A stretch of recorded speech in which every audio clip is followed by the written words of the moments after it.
So when we talk about the laws of thermodynamics, we should not be afraid of the big word. It is a big word, but it has a very simple meaning in my opinion.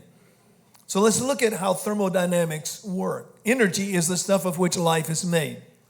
So the first law of thermodynamics says that there is energy in the world, and the energy that's in the world will never increase and never decrease, but you can move it.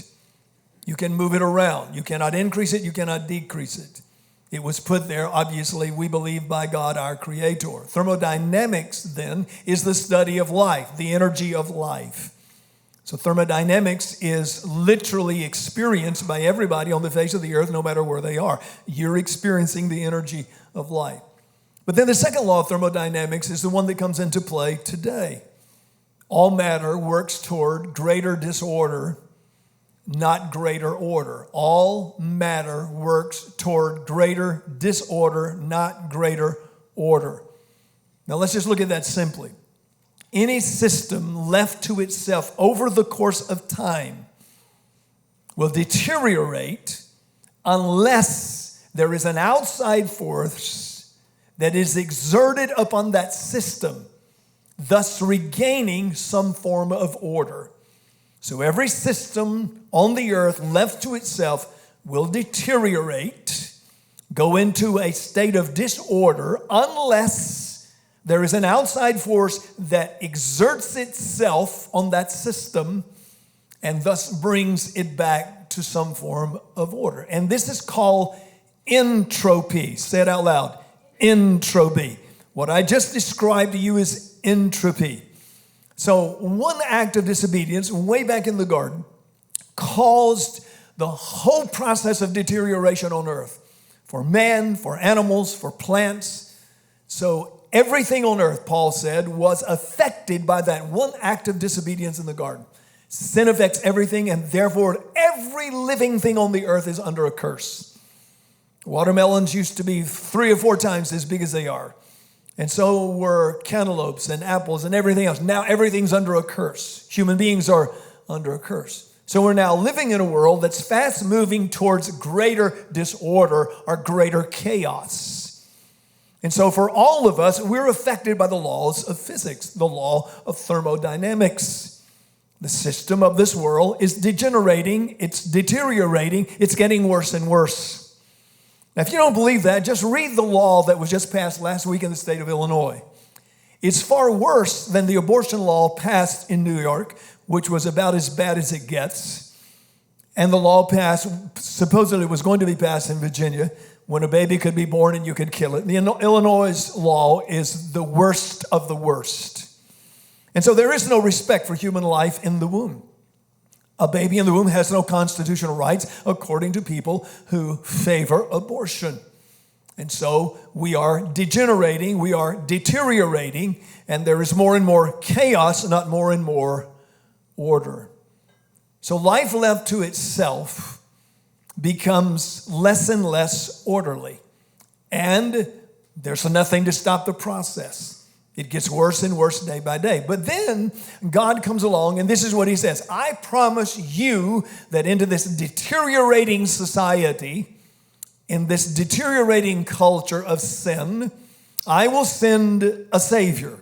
I will send a supernatural force acting outside the system to bring about order from the chaos. In the very beginning, when there was darkness upon the face of the earth, because some cataclysmic event happened between Genesis 1:1 and Genesis 1:2, from when God created the earth perfect, and then suddenly in verse 2, the earth is without form and void, and darkness is upon the face of the deep. Light has been taken out, because we believe that's when Satan fell and committed sin against God. And so from that moment of disorder, chaos, God comes and brings order and brings it back, at least as far as the promise is concerned. The outside force, God, has now come into the world in the form of Jesus Christ to restore order to the human spirit, to bring order out of chaos. So entropy is the name of that. That's what it's called. So in 1 Samuel chapter 14, entropy is happening. I will set the stage for you so that we can see how this works. When God came to earth in the form of Jesus Christ, his kingdom was activated. His kingdom is the only force capable of reversing the deterioration caused by sin and evil and destruction. And so Jesus comes and brings the kingdom and manifests the kingdom. So we're going to read a number of verses because I want you to see for yourself. So read out loud with me from the Message Bible. Jonathan said to his armor bearer, come on now, let's go across to these uncircumcised pagans. Maybe God will work for us. Say maybe. Now, I don't believe that was a statement of doubt or unbelief. I believe Jonathan was looking at this situation and he was saying, I believe God will work for us. Maybe God will do something today. I don't know, but let's try something. Let's don't just sit here, and in a moment we'll understand that better. Let's read on. There's no rule that says God can only deliver by using a big army. No one can stop God from saving when he sets his mind to it. His armor bearer said, go ahead, do what you think best. I'm with you all the way. So Jonathan said, here's what we'll do. We'll cross over the pass, let the men see we're there. If they say, halt, don't move until we check you out, we'll stay put right where we are. But if they say, come on up, we'll go right up and we'll know God has given them to us. That will be our sign. So I want you to look at what's going on here. I can't cover every detail of it, but there are two mountains there, one here and one here, and there's a valley in between, a rocky valley for that matter, not a pass, not a roadway, but just where the two mountains piled up, there's a rocky crag between them. Over here on the right is Saul, King Saul, and all of his army of 600 men. He's over here in a pomegranate orchard, and they are sipping pomegranate cocktails. And they're just in comfort and ease, no alert, no concern, just sitting there with 600 soldiers, drinking their pomegranate cocktails. Now, we actually know today that pomegranate juice is very healthy, and it's gone sky high since someone discovered that. But obviously, the Israelites knew something about it we didn't know, and even in that day, it was a prized juice, and so they're sitting there almost like elites, at comfortable in their situation. Beaten down for 6 or 7 years now by the Philistines. The Philistines have kicked them, beaten them, stole from them, taken their instruments of war. And here they are. Over on the other side is the other mountain, and here you got 36,000 Philistine soldiers and 6,000 chariots. They have 10 times more chariots than Israel has men. 600 men, 6,000 chariots, 36,000 men, all with weapons of warfare, spears, slings, etc., armed to the teeth for their day. And they have raiding squads, they go on raids and send out squads of 20 to 30 men, and anything in their sight, they kill them. And so these squads would go out and kill people and come back in and keep the territory cleaned out and keep the dominance. Other nations afraid of them, especially Israel.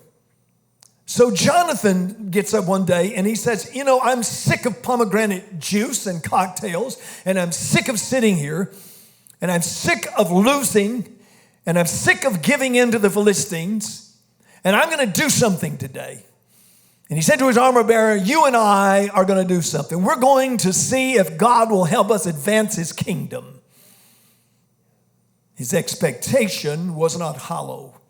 It was based on a prophetic word to his father, King Saul, by Samuel the priest. Read out loud with me. God told Samuel, his priest, to anoint Saul as king. You're to anoint him as prince over my people Israel. He will free my people from Philistine oppression.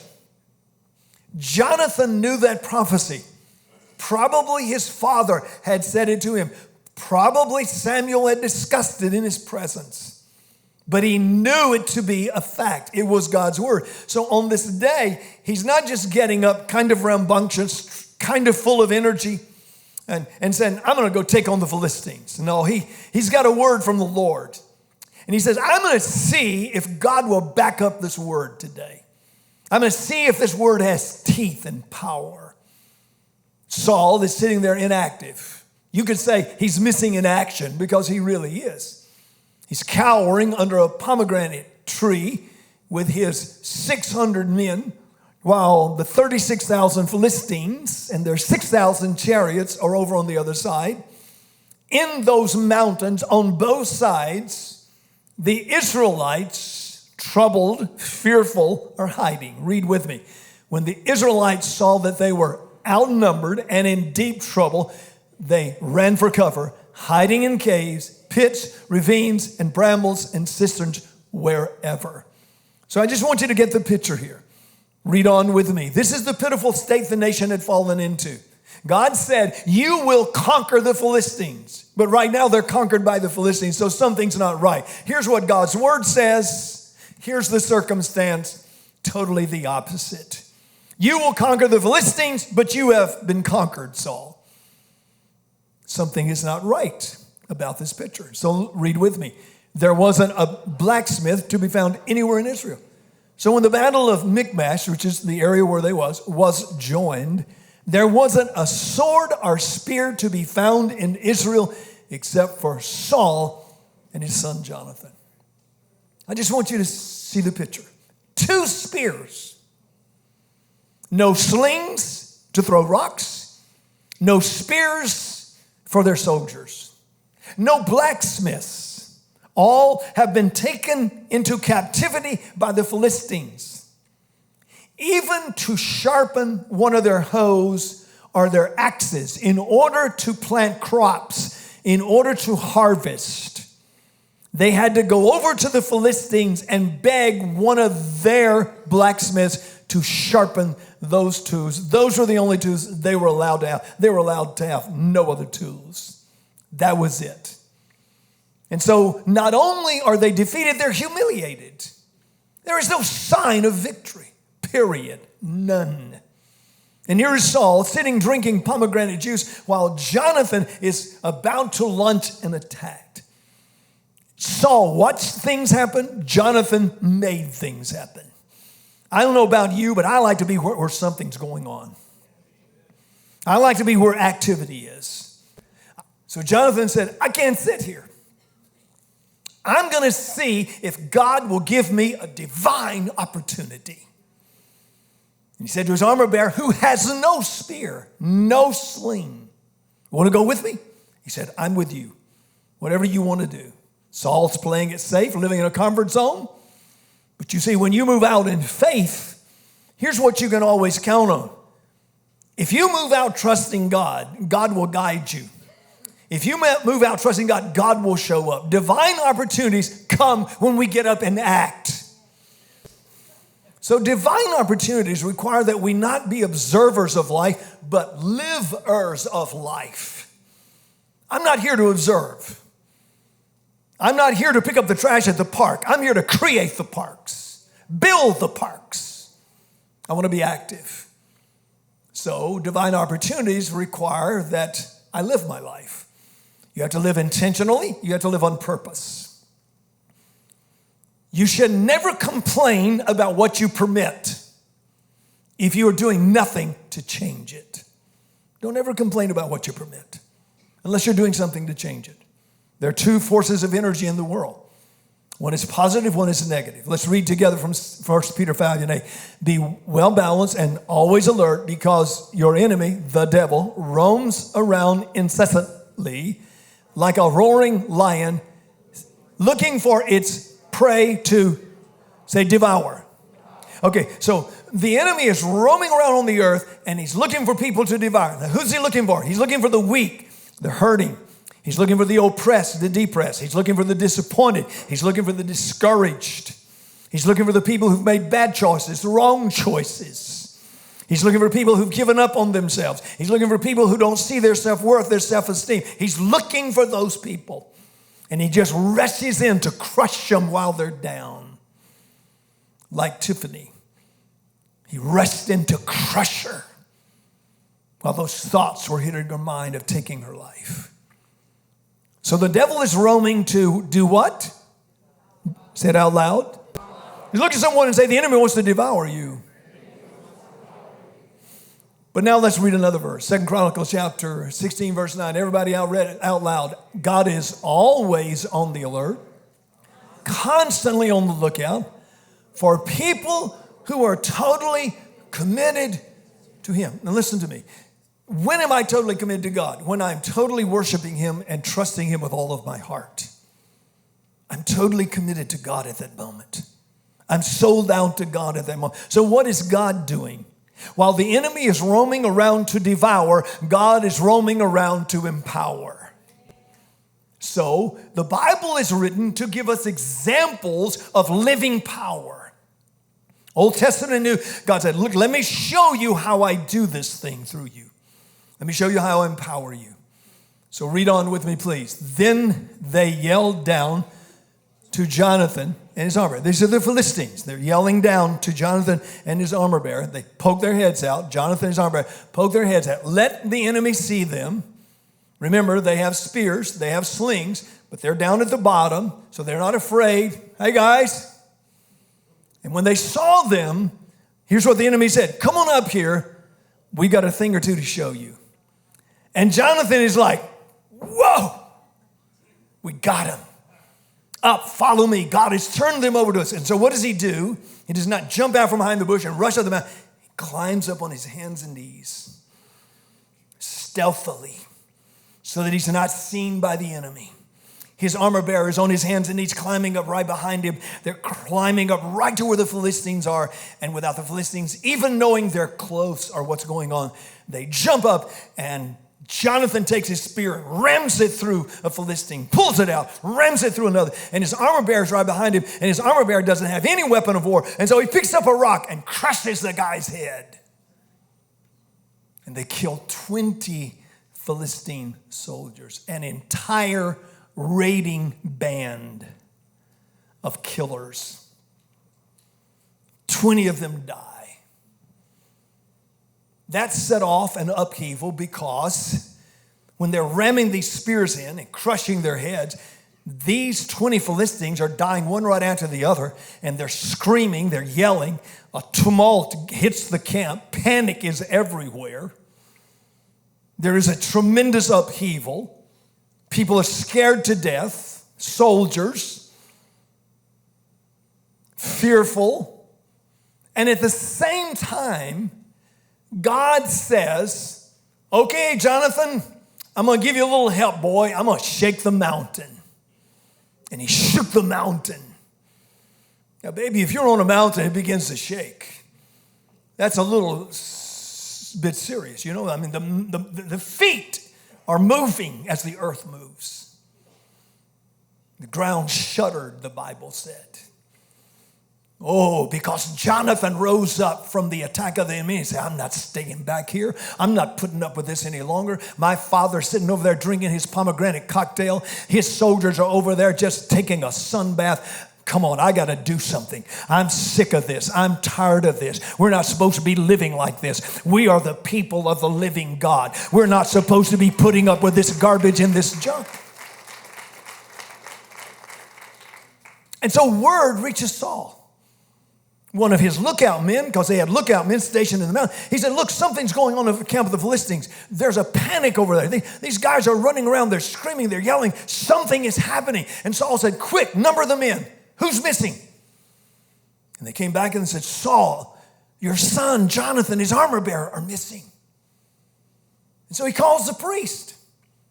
And he says to the priest, confer with God. See what God is saying. Saul should have known what God was saying. The priest is a relative of Ichabod, which means the glory has departed. Saul is a picture of a lot of modern churches today, sipping their cocktails, void of the power of God, entertaining people, skits, illustrations, void of miracles. Over here last night, I had my girl posse team. And I called all of them right up to the front, and we had a holy huddle right up here in the front. I can't show them on camera because they get in trouble. So we gathered around. I got them to gather around me in a circle. And the Lord spoke to them and said, I've called you out, and I'm delivering you, every one of them, right now, being set free from opioid addiction. Every single one of them delivered by the power of God. And we had a holy huddle, and God began to speak to each one of them. Oh my goodness, it was powerful. I can't put it on camera. I wish I could. I'd do it in a second, but I can't for a lot of different reasons because of the situation they're in. But God moved powerfully. And every one of them said, I'm going to go get my friends. Because every one of them have friends that are addicted as well. You see? See, I want God to send us the hard cases. I know people say, you're crazy. Why do you pray for that? Oh, I want them to come. Because you see, my God can save by many or by few. My God can pull a soul out of the fires of hell. He can deliver from a suicidal spirit. A dozen years ago, and the word is still powerful and alive as of last night.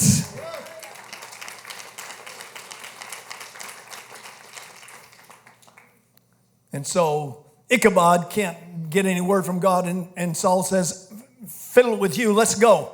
And let's read. When they got there, they found total confusion. Philistines swinging their swords wildly, killing each other. Oh my God, look at this. God has so torn up the Philistine army. They got so scared. They were beyond themselves with panic. They start killing each other. Hold on to that thought for a moment. I believe the enemy at times overplays his hand and kills his intention. He intended for abortion to take over. He wants to wipe out America. You must understand what the idea behind abortion is. It is to wipe out the America that we know and to replace the America that we know with heathen, pagan people who don't believe in Jehovah God. The radical abortion people want to kill off American babies until eventually the American exceptionalism and idealism upon which this nation was founded no longer lives. And we will no longer be a Christian nation. That is the plan of the abortion agenda. And may I tell you, it's working. Some 90 million American babies have been slaughtered in the womb since Roe versus Wade. But I said earlier, the enemy will start killing himself. The enemy's overplayed his hand. I just want you to hear me now. Please listen to me. Don't let me lose you. When you start saying that a baby in the womb has no constitutional rights, is not a living being, living soul, and up to the moment that it comes out of the womb, you can kill it, something is wrong. But now one state, and now two states, and now three states are proposing that even if it's born, in the first few minutes, if the mother and the doctor are in agreement the baby doesn't live, the baby can die.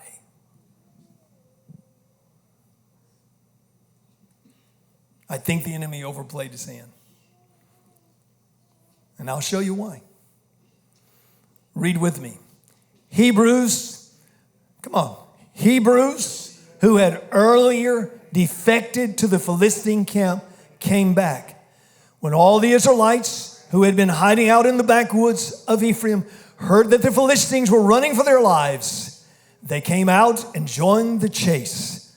And God saved Israel. Now listen to me. Look at me. There were Israelites who had deserted Israel because they couldn't make a living. They couldn't feed their families. So they went over and started serving the Philistines, became slaves. Some of them got caught in this war and were over on the side of the Philistines when the war broke out and couldn't get back. And so they hid in caves and dens, came out at night to steal food. And they're hiding out. But when they heard the war was going on, they came out of their caves and they looked, and Philistines are lying dead everywhere. They said, oh, Israel has risen up. They went back to their allegiance to Israel. And they forsook the Philistines. They came out of caves. They came out of cisterns and bramble bushes, everywhere they were hiding. Not only did the enemy turn on itself and Philistine soldiers start killing each other in a panic because they didn't know who the enemy was. People were dying all around them. They didn't know what to do. And they knew that the Israelites had no weapons of warfare. And so they don't get it. They don't understand. God is shaking the mountain. The mountain is shaking. There's panic in the camp. The enemy's turning on itself. The Israelites are rising up in the middle of the Philistine camp, seeing what's going on. And they start cracking heads of the Philistines. There are times when the enemy overplays his hand. It started with gay marriage. And I knew then God was about ready to say, that's enough. And I'm going to draw a line in the sand here.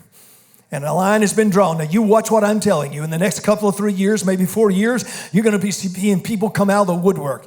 It's amazing how the pollsters can no longer figure out what's going on in America as it comes to our political elections. And it's because we've got people hiding and they refuse to talk to the pollsters, but they're going to show up on voting day, you see. They're going to come out of the woodwork.